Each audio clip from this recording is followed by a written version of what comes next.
Welcome my career tips YouTube channel. ये देखिए गेहूं की फसल पकने लगी है और ये कुछ दिनों में आने लगेगी।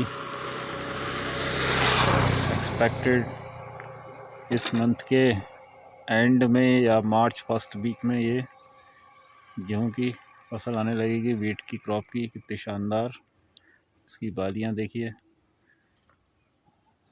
जल्दी ये क्रॉप मार्केट में आएगी। इसके लिए वेयर हाउसिंग स्टोरेज जहाँ अपन करते हैं व्यापारी, तो उसकी बुकिंग स्टार्ट हो जाएगी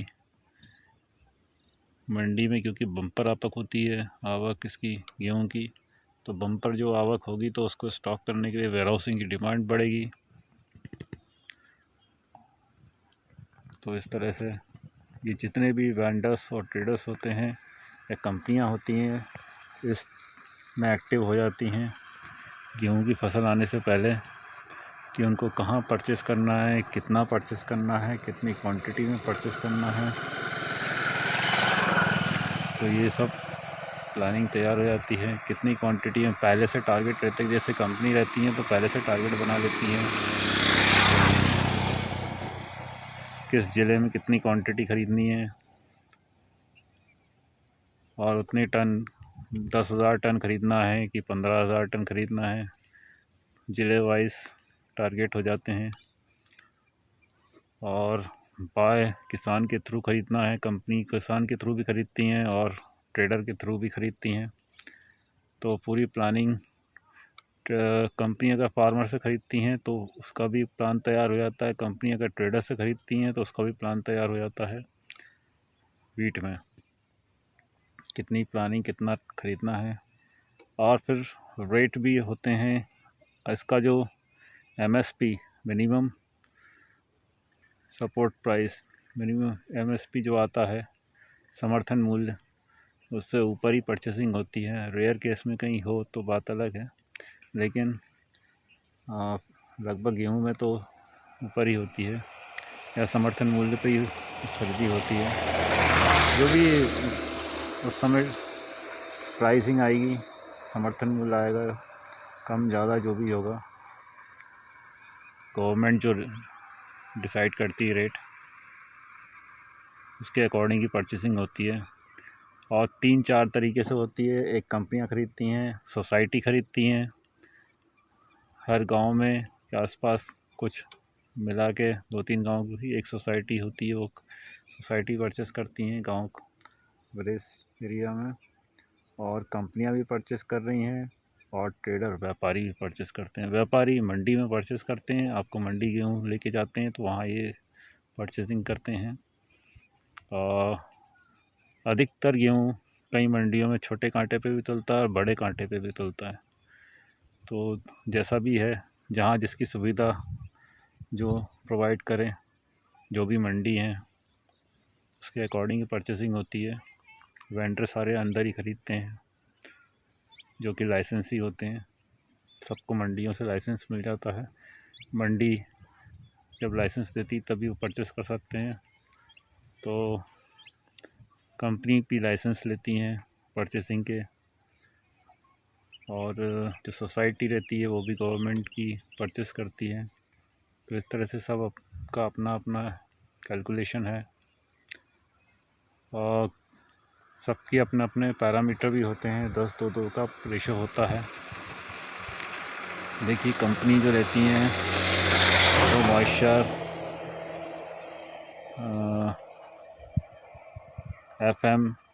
FM जो आपका मिट्टी वगैरह जो भी धूल मिट्टी निकलती है उसमें आता है। डैमेज है, मॉइस्चर देखती हैं, डैमेज देखती हैं, FM देखती हैं।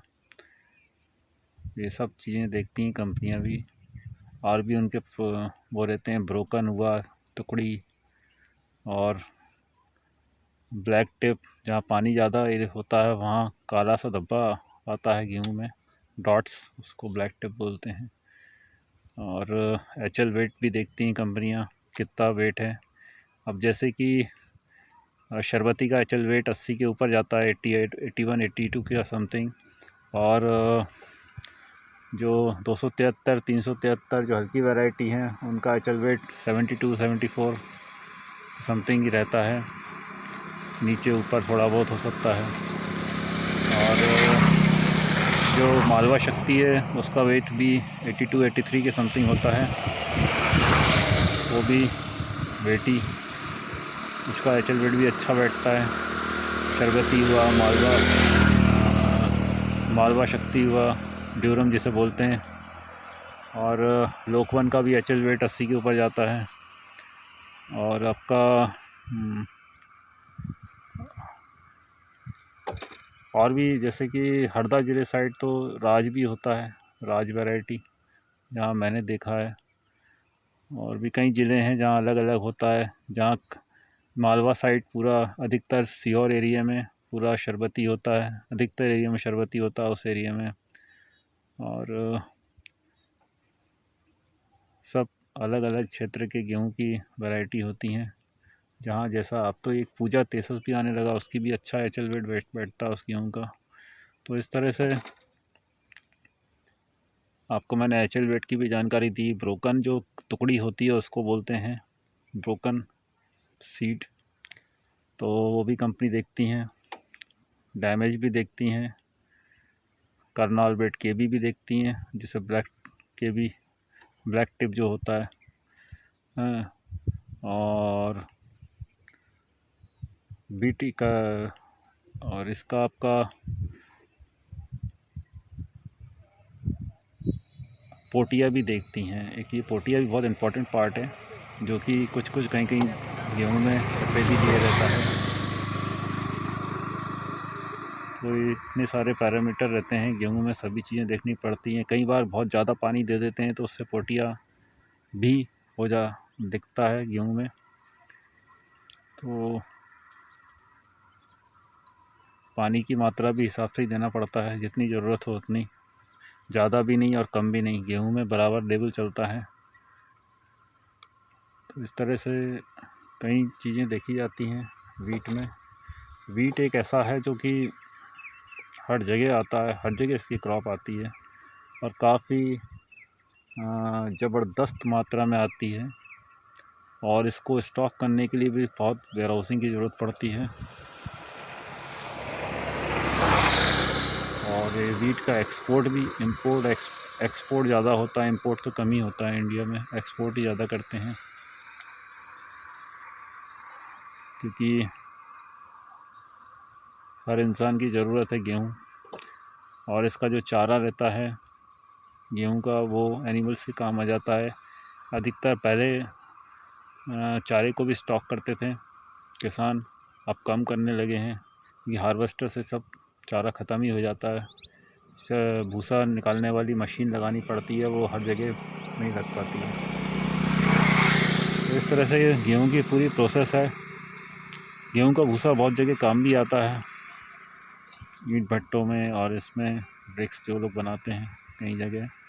तो इस तरह से पूरा रोल आउट होता है। और कीड़ों से बचाने के लिए वेयरहाउस में व्यवस्था करना पड़ता है, जिसमें कि टैबलेट चलती हैं, मेथनॉल का जो स्प्रे है वो करते हैं, और उसमें पूरा कवर करते हैं डोज डाल के। तो कीड़ों से बचाने की भी पूरी व्यवस्था, वेयरहाउस ऐसा सिलेक्ट करना चाहिए, अब कोई भी हो वेयरहाउस, तो जिसमें कि पूरी फ्यूमिगेशन की व्यवस्था हो, व्यवस्था के साथ साथ पूरा, जैसे उसमें 7 दिन में स्प्रे हो बराबर, और उसमें बराबर कवर करने के लिए व्यवस्था भी हो। स्टैक में अगर कीड़े लग जाते हैं तो कवर करते हैं टैबलेट डाल के उसमें, वो भी व्यवस्था होना चाहिए। वेयरहाउस ऐसा सेलेक्ट करना चाहिए जिसमें कि आपका गेहूं सेफ़ हो, वीट सेफ़ हो, हर तरह से सिक्योरिटी अच्छी हो। तो बहुत सारे पूरा गेहूं का ओवरव्यू दिया है मैंने एक तरह से, कि जो गेहूं की तैयारी करने वाले हैं खरीदने की, प्रॉपर उसको स्टॉक, जैसे गेहूं खरीदने के बाद पानी की, बारिश का मौसम भी आता है जून जुलाई में, उससे पहले पूरा आपको स्टॉक वेयरहाउस के अंदर होना चाहिए। प्रॉपर पॉलीथीन की व्यवस्था होना चाहिए। और जो वेयरहाउस में जो स्टैक लगती है, वेयरहाउस में जो स्टैक लगती है उसके नीचे पॉलीथीन बिछी होनी चाहिए, प्रॉपर वे में स्टैकिंग होनी चाहिए, स्टैक की बराबर हाइट होनी चाहिए और डंडा पट्टी बराबर होना चाहिए उसका, और ज़्यादा से ज़्यादा मात्रा में स्टॉक कर सकें इस तरह से स्टैक भी लगनी चाहिए, जिससे वेयरहाउस की जगह को भी कवर किया जा सके। और दूसरा एक और है कि फिलिंग अच्छी होनी चाहिए, बैग्स में फिलिंग बराबर होना चाहिए। लूज़ फिलिंग से स्टैक गिरने की भी संभावना ज़्यादा रहती है। जितनी क्वांटिटी आती है उस हिसाब से उसकी बराबर फिलिंग, बराबर स्टिचिंग बैग्स की होनी चाहिए। तो इस तरह से ये सारी चीज़ें हैं। और परचेजिंग से पहले जो लोग गेहूं की तैयारी कर रहे हैं उनको अपना सारे डॉक्यूमेंट्स भी अपडेट कर लेना चाहिए, जैसे लाइसेंस वगैरह है, और जैसे वेवमेंट, वेव ब्रिज है जो लोग रखते हैं, कांटे हैं, वो सारे सही होने चाहिए। तो ये पूरा एक प्रोसेस है जो कि एक वीट परचेसिंग से पहले करना पड़ता है। जहां आप परचेसिंग कर रहे हैं वो वेयरहाउस में बैठने के लिए किसान की व्यवस्था भी होना चाहिए। तो इस तरह से पूरी एक प्रोसेस होती है। रिटर्न्स, मंडी रिटर्न्स, ये सारी चीज़ें, टैक्स वैक्स टाइम पे आपके फुल होना चाहिए, फील्ड सभी चीज़ें देखी जाती हैं। गेहूं परचेसिंग से पहले पूरा एक खाका तैयार किया जाता है कि कैसे ख़रीदना है, कहाँ ख़रीदना है, कितनी क्वांटिटी में ख़रीदना है, ट्रांसपोर्टेशन की व्यवस्था क्या है। ओपन ग्राउंड पे तो परचेजिंग नहीं की जा सकती, सब व्यवस्था के अनुसार की जा सकती है, सारी सुविधाएं देखी जाती हैं।